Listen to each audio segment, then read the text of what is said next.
What is up, ladies and gentlemen? Namaste, Namaskaram, Ram Ramji, and welcome back to my YouTube channel. If you are new, make sure to subscribe. I'm going to react to India's greatest achievement, India 875. This video is by search by Mohak Mangao. I'll put the link down below. Please check it out. I did a video on Gravitas again, but you guys, I saw like 3 of you or 4 wanted me to check this out. It's amazing, so let's go, let's get it. And you can tell me what you think in the comment section down below. Let's go. There is no India, there was never an India, and there will never be an India. India को किसी ने भी chance नहीं दी थी, independence के पहले भी और इंडिपेंडेंस के बाद भी। इंडिपेंडेंस के करीब 20 साल बाद एक ब्रिटिश जर्नलिस्ट ने लिखा था कि क्या इंडिया एकजुट रहेगा या फिर उसके टुकड़े हो जाएंगे। अगर आप इतने बड़े देश को देखोगे जहाँ करीब 50 करोड़ लोग हैं, 15 मेजर लैंग्वेजेस हैं, डिफरेंट रिलीजन्स और रेसेस हैं, तो ऑलमोस्ट इम्पॉसिबल है ये समझना कि ये लोग एक देश बना पाएंगे। पर इंडिया एंड इंडियंस ने इन सभी लोगों को गलत साबित कर दिया। हमने ऐसा किया कैसे, यही मैं आपको बताना चाहता हूँ इस वीडियो में। At the stroke of the midnight hour, when the world sleeps, this video has captions, so that's why I'm able to understand. ये मैप देखिए, don't worry. ये है इंडिया का मैप इंडिपेंडेंस से पहले। आपको 2 डिफरेंट इंडिया दिखेंगे। एक है येलो में जो प्रोविंसेस हैं जिन पर अंग्रेज राज करते थे, और रेड में है प्रिंसली स्टेट्स जिनको इंडिया के किंग्स और क्वींस रूल करते थे। इंडिया का चैलेंज था कि 565 प्रिंसली स्टेट्स और 17 प्रोविंसेस से हमें एक देश बनाना है, और हमें इस चीज में सरप्राइजिंगली मदद करी थी एक व्यक्ति ने, लॉर्ड माउंटबैटन, जिन्होंने इनिशियली बातचीत करना स्टार्ट किया प्रिंसली स्टेट्स के रूलर्स से, और उनमें से कई लोगों को कन्विंस कर दिया था कि अगर वो इंडिया के साथ मर्ज नहीं करेंगे तो वो इंडिपेंडेंटली सरवाइव नहीं कर पाएंगे। 15 अगस्त से पहले मोस्ट प्रिंसली स्टेट्स ने अग्री कर लिया था, पर ऐसे ढेरों स्टेट्स थी जिन्होंने अग्री नहीं किया था, और इनको कन्विंस करने के लिए 2 लोगों ने एक इम्पोर्टेंट रोल प्ले किया था, वल्लभ भाई पटेल और वीपी मेनन। दोनों की स्ट्रैटेजीज बहुत ही अलग थी। सरदार वल्लभ भाई पटेल ने इनिशियली कई पार्टीज थ्रो करी थी इन राजाओं के लिए, पर जब राजाएं नहीं माने तब उन्होंने एक दूसरी टेक्निक इस्तेमाल करी।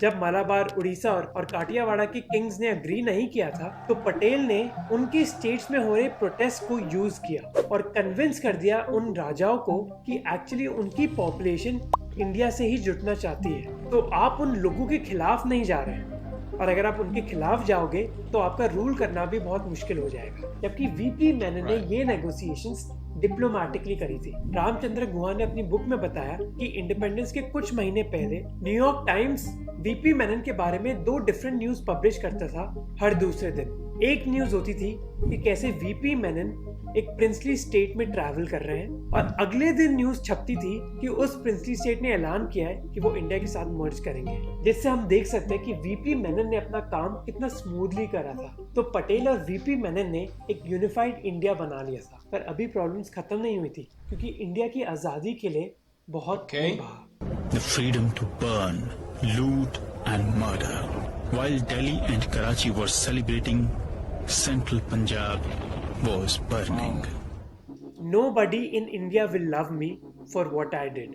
ये वर्ड से साइरल रैडक्लिफ के, एक ब्रिटिश लॉयर जिनके पास कोई नॉलेज नहीं थी इंडिया की, और उनको बस 5 हफ्ते दिए गए थे इंडिया और पाकिस्तान की बाउंड्रीज बनाने के लिए। अब ये चीज वैसे ही मुश्किल थी, उसके अलावा उनको गलत मैप्स और out of date census reports भी दी गई, जिसकी वजह से इतिहास की सबसे बड़ी ह्यूमन माइग्रेशन हमें देखने को मिली।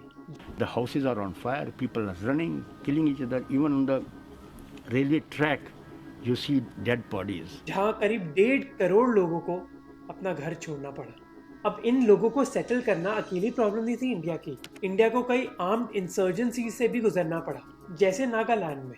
नागाज इंडियंस नहीं है और हमारी टेरिटरी इंडियन यूनियन का भाग भी नहीं है। हम इस चीज को हर दम तक डिफेंड करेंगे। ये लिखा गया एक फ्लैग पर जो नागालैंड के कैपिटल कोहिमा से केवल 20 किलोमीटर दूर है, जो आपको दिखाता है कि इंडिया में किस किस तरह की इंसर्जेंसी। इसके अलावा इंडिया को एक कॉन्स्टिट्यूशन भी लिखना था जो 50 करोड़ लोग की डाइवर्सिटी के लिए फेयर हो। फिर इंडिया उस समय बहुत गरीब भी था। 10 में से करीब 8 लोग पॉवर्टी लाइन के नीचे रह रहे थे।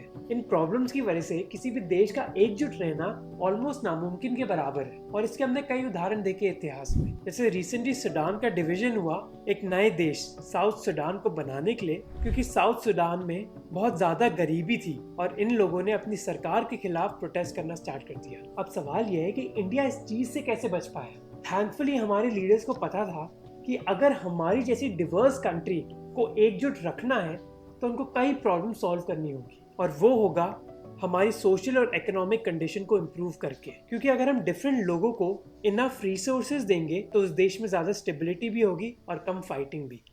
पर इस वीडियो में मैं आपको 3 के बारे में बताना चाहता हूँ। Bangladesh, टिमोर लेस्ट, south Sudan. ये सारे देश एक इशू की वजह से बने थे। लोकल्स को लगा था कि उनके पास इतनी रिप्रेजेंटेशन नहीं है अपनी सरकार में, और हमारे लीडर्स ये बखूबी जानते थे। इसीलिए हमारी कॉन्स्टिट्यूएंट असेंबली में 300 से ज्यादा मेंबर्स थे। और कई मेंबर्स वो भी थे जो कांग्रेस पार्टी के पॉलिटिकल ओपोनेंट्स थे, जैसे B.R. अम्बेडकर, जो कई मुद्दों पर कांग्रेस और जवाहरलाल नेहरू से डिसएग्री करते थे। I always say that as I met Mr. Gandhi in the capacity of an opponent, I have a feeling that I know him better than most other people because he had opened his real fangs to me. और श्याम प्रसाद मुखर्जी, जो कांग्रेस के rival Hindu Mahasabha के member थे। इसके अलावा हमें ये बताया गया है कि हमारी वोटिंग राइट्स हैं, पर उस समय इस चीज की कोई गारंटी नहीं थी। 1937 के जनरल इलेक्शंस में बस 14% लोगों ने वोट किया था, और ये राइट्स उनकी एजुकेशन, इनकम, प्रॉपर्टी और टैक्स पेइंग कैपेसिटी के बलबूते पर डिसाइड करी गई थी। कई लोग ये मानते थे कि इंडिया इतना गरीब देश है तो हम वोटिंग राइट सब लोगों को क्यों दे रहे हैं, पर जवाहरलाल नेहरू और दूसरे इंडियन लीडर्स ये वोटिंग राइट सबको देना ही चाहते थे। अब नेहरू जी ने इस बात के बारे में तो बहुत सोचा, पर उनको एक बड़ी प्रॉब्लम भी झेलनी पड़ी। वो थी लिंग्विस्टिक स्टेट्स की डिमांड, यानी कि इंडियन स्टेट्स लैंग्वेज के बेसिस पर बनाई जानी चाहिए। क्योंकि जवाहरलाल नेहरू ये मानते थे कि स्टेट्स को लैंग्वेज के बेसिस पर डिवाइड करने से इंडिया भी डिवाइड हो सकता है। पर इंडिया के कई जगहों में लोग प्रोटेस्ट कर रहे थे इस डिमांड के लिए। जैसे ये व्यक्ति पोट्टी श्री रामलू, जिन्होंने एक हंगर स्ट्राइक करी थी दिसंबर 1952 में एक तेलुगु स्पीकिंग स्टेट की डिमांड करने के लिए, आंध्र प्रदेश। या फिर वो 107 लोग जो पुलिस फायरिंग्स में मारे गए थे महाराष्ट्र की क्रिएशन के लिए 1955 और 56 के बीच। अल्टीमेटली नेहरू और इंडियन लीडर्स ने एक्सेप्ट कर लिया कि इंडियन स्टेट्स को लैंग्वेज के बेसिस पर डिवाइड किया जाएगा। इसकी वजह से इंडिया में वो नहीं हुआ जो हमें पाकिस्तान और श्रीलंका में देखने को मिला। और फाइनली रिप्रेजेंटेशन का मुद्दा था उन डिसएडवांटेज कम्युनिटीज के बारे में जिनके खिलाफ कई सालों से डिस्क्रिमिनेशन किया जा रहा था, दलित्स और ट्राइबल्स। जैसे ब्रिटिश सरकार ने कई कास्ट जैसे अहिर्स, गुज्जर और दूसरी ट्राइबल कम्युनिटीज को क्रिमिनल ट्राइब्स का दर्जा दिया था, जिसका मतलब है कि कोई भी व्यक्ति जो इन कास्ट से बिलोंग करता है उसको एक क्रिमिनल माना जाएगा और उनको अरेस्ट किया जा सकता है बिना किसी एविडेंस के। जो इंडियन लीडर्स थे वो इस डिस्क्रिमिनेशन को जानते थे। इसी वजह से एजुकेशनल और पॉलिटिकल इंस्टीट्यूट्स में उन्होंने रेजर्वेशंस इंट्रोड्यूस करी दलित्स और ट्राइबल्स के लिए। पर इससे इश्यू सॉल्व नहीं हुआ। जैसे माहर, जो एक दलित कम्युनिटी है, वो 1971 तक आर्मी में रिक्रूट भी नहीं कर सकते थे, इसके बावजूद कि उनकी कम्युनिटी को एक फाइटिंग कम्युनिटी माना जाता है। इसी वजह से डिस्क्रिमिनेशन की लड़ाई अभी तक खत्म नहीं हुई। अब रिप्रेजेंटेशन देने के बाद आई दूसरी समस्या, गरीबी। In India, nearly everyone is hungry. जैसे हमने बताया था कि इंडिपेंडेंस के टाइम 80% इंडियंस पॉवर्टी लाइन के नीचे थे, और ये गरीबी एक चीज से डायरेक्टली लिंक थी, लैंड, जमीन। इंडिपेंडेंस के दौरान इंडिया की 53% जमीन को बस 7% लैंड ओनर्स ही ओन करते थे। ये इसलिए था क्योंकि इंडिया में तब एक जमींदारी सिस्टम था जहाँ कई लेबरर्स के पास खुद की जमीन नहीं थी, बल्कि वो खेती का कुछ पोर्शन कमाते थे जमींदारों की जमीन पर खेती करके। इसी वजह से इंडिया में लैंड रिफॉर्म्स इंट्रोड्यूस करे गए थे। 1960 तक करीब 21 स्टेट्स ने लैंड रिफॉर्म्स करे थे, और केरला और वेस्ट बंगाल, जिन्होंने बहुत हद तक लैंड रीडिस्ट्रीब्यूशन करी थी, उधर गरीब लोगों की एग्रीकल्चरल वेजेस सबसे ज्यादा थी 1950s के दौरान। पर लैंड रिफॉर्म से प्रॉब्लम सॉल्व नहीं होती। अब जमीन तो आपको मिल गई, पर अगर आप जमीन पर ढंग से खेती कर नहीं सकते तो उसका फायदा क्या?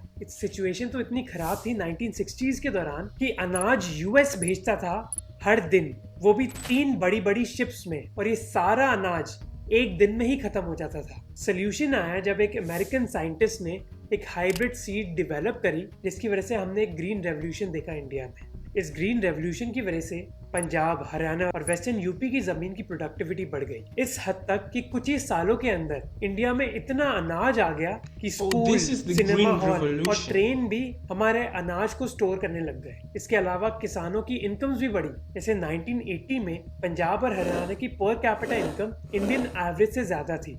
अब ये जरूर है कि जो लॉन्ग रन इम्पैक्ट था ग्रीन रेवोल्यूशन का वो नेगेटिव था। इसी वजह से सभी किसान अपनी गरीबी से नहीं उठ पाए थे एग्रीकल्चर की वजह से। उनको डिफरेंट इकोनॉमिक अपॉर्चुनिटीज चाहिए थी और ये आई मैन्युफैक्चरिंग से। जो जापान और कोरिया बहुत तेजी से ग्रो कर रहा था अपनी मैन्युफैक्चरिंग की वजह से, इंडिया में एक लाइसेंस था। जैसे ऑटोमोबाइल इंडस्ट्री की बात करते हैं, उस समय बस 4 कंपनी स्कूटर्स प्रोड्यूस करती थी इंडिया में, बजाज, लैम्ब्रेटा, वेस्पा और राजदूत। और इन चारों कंपनीज को सरकार से परमिशन लेनी होती थी हर चीज के लिए। यहाँ तक कि सरकार ये डिसाइड करती थी कि एक साल में कितने स्कूटर्स बनाने हैं। कई लोगों को तो 10-10 साल वेट करना पड़ा अपनी स्कूटर्स की डिलीवरी के लिए। पर ये चेंज हुआ 1991 में, जब पीवी नरसिम्हा राव और मनमोहन सिंह ने लिबरलाइजेशन पॉलिसी इंट्रोड्यूस करी, जिसकी वजह से सरकार का कंट्रोल हमारी इकोनॉमी पर बहुत हद तक कम हो गया। इसकी वजह से एम्प्लॉयमेंट भी बढ़ी और गरीबी भी कम हुई। मैन्युफैक्चरिंग तो है ही, पर आईटी इंडस्ट्री में भी इंडिया में बहुत ज्यादा ग्रोथ हुई। पर ऐसी अपॉर्चुनिटीज इंडियंस इसलिए उठा पाए क्योंकि हमारी वर्क फोर्स को एजुकेटेड बना दिया गया था। इंडिपेंडेंस के दौरान 7 से ज्यादा की उम्र के बस 12% इंडियंस ही पढ़ और लिख सकते थे और आज ये नंबर करीब 80% है। तो ये जंप कैसे आई लिटरेसी रेट्स में इंडिया में? अब एक कारण तो आप बोल सकते हैं कि जैसे गरीबी कम हुई वैसे ही लिटरेसी भी बढ़ी। पर इंडियन सरकारों ने कई स्पेसिफिक स्कीम्स भी लॉन्च करी थी जिसने एक इम्पोर्टेंट रोल किया। इनमें one of the most effective थी mid day meal scheme. Kerala, Tamil Nadu और आंध्र प्रदेश ने ये स्कीम इंट्रोड्यूस करी थी 1950s और 60s में। पर इंडिया की सारी स्टेट्स में ये स्कीम जो बहुत पॉपुलर थी, सदर्न इंडिया की कई स्टेट्स में ये लागू करी गई बस 2006 में। पर इस डिले के बावजूद इस स्कीम का एक बहुत पॉजिटिव इम्पैक्ट रहा। इस स्कीम की वजह से कई इंडियन बच्चे मैथ्स और रीडिंग में बेटर बन गए और इन तीनों चीजों ने एक बहुत इंपॉर्टेंट रोल प्ले किया इंडिया बनाने के लिए। तो क्या इंडिया ने उन लोगों को रॉन्ग प्रूफ कर दिया जो ये बोल रहे थे कि इंडिया के टुकड़े टुकड़े हो जाएंगे? अगर ये लोग अभी जिंदा होते तो वो शॉक हो जाते ये जानकर कि इंडिया अभी भी एग्जिस्ट करता है। पर इसका मतलब ये भी नहीं है कि हमने आसमान छू लिया। ये मैप है 1954 का, जो दिखाता है कि कैसे उस जमाने के लोग कर्नाटका में कैसे अपनी कास्ट के हिसाब से रहते थे। और अनफॉर्चुनेटली अभी भी हम ये डिवीजन देख सकते हैं कई इंडियन गांव और शहरों में। So the 22-year-old man was allegedly stabbed to death in front of his father for marrying outside his caste in Hyderabad. एक एवरेज इंडियन अभी बस 8,000 पर महीना ही कमाता है। कई मर्द और महिलाएं अभी भी ये मानते हैं कि उनके लिए एक बेटा होना ज्यादा जरूरी है एक बेटी से। मोस्ट इंडियंस अभी भी इंटर रिलीजियस मैरिजेस को रोकना चाहते हैं और कम्युनिटीज के बीच वायलेंस, स्पेशली रिलीजन को लेकर, अभी भी थमा नहीं है। बेनेडिक्ट एंडरसन ने 1983 में लिखा था कि नेशन का कॉन्सेप्ट इमेजिनरी है, क्योंकि अगर हम किसी भी देश की बात करें, जैसे इंडिया में मोस्ट लोग दूसरे इंडियन से कभी मिलेंगे नहीं, जानेंगे नहीं और उनके बारे में सुनेंगे भी नहीं। इसके बावजूद इस देश का कॉन्सेप्ट उनकी जिंदगी में बना रहेगा। और इंडिया ने दिखाया है कि कोई भी देश बस एक रेस, रिलीजन या फिर लैंग्वेज के बारे में नहीं होता, बल्कि शेयर्ड मेमोरी, स्टोरीज और हीरोज के बारे में। That's a good point, India की ग्रेटेस्ट अचीवमेंट यही है कि हमने एक देश क्रिएट नहीं किया बल्कि एक देश बिल्ड किया है। So happy independence day to you. अगर आप इधर तक आ गए हैं वीडियो के और आपको ये अच्छा लगा वीडियो, नेशन बिल्डिंग में आपने मदद करी, तो हमारे चैनल की बिल्डिंग में भी मदद कर दो। सो प्लीज सब्सक्राइब, कुछ पैसा नहीं जाएगा आपका। अगर आपको ये वीडियो अच्छा लगा तो आपको ये वीडियो भी अच्छे लगेंगे जहाँ हम बात करते हैं ऐसी स्टेट्स की जिनके बारे में आप में से कई लोग नहीं जानते, सिक्किम और नागालैंड, तो उनको जरूर देखें। This right here is a video that I appreciate 100%. This guy, firstly, they did add subtitles, English subtitles, so that we can, well, people like me can understand maybe what he had in mind wasn't reactions, but that we can understand what he was talking about. This is important.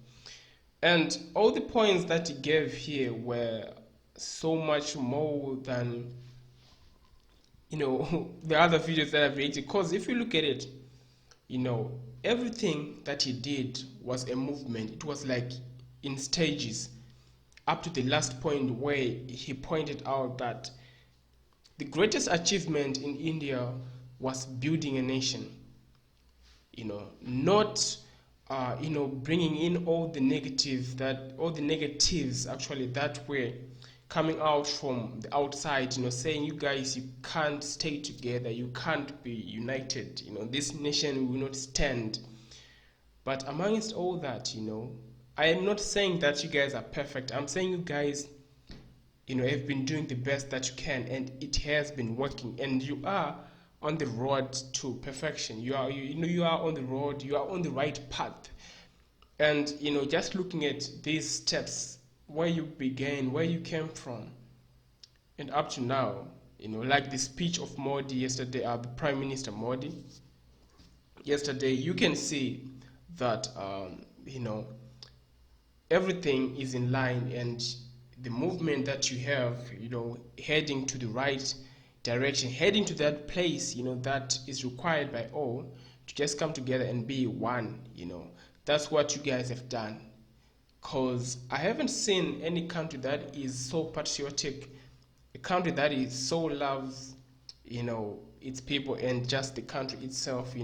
You have problems in your own country. Yes, we all have problems. Every country has problems, has issues. But when it comes to loving your nation and loving your country, you guys do the most. And that's this guy's point. That is this guy's point, saying that the best that you guys have done, the greatest achievement is forming a nation that is strong together, and a nation that loves one another, a nation that is, ready to fight for its people.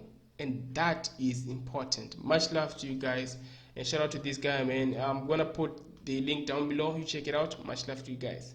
Peace.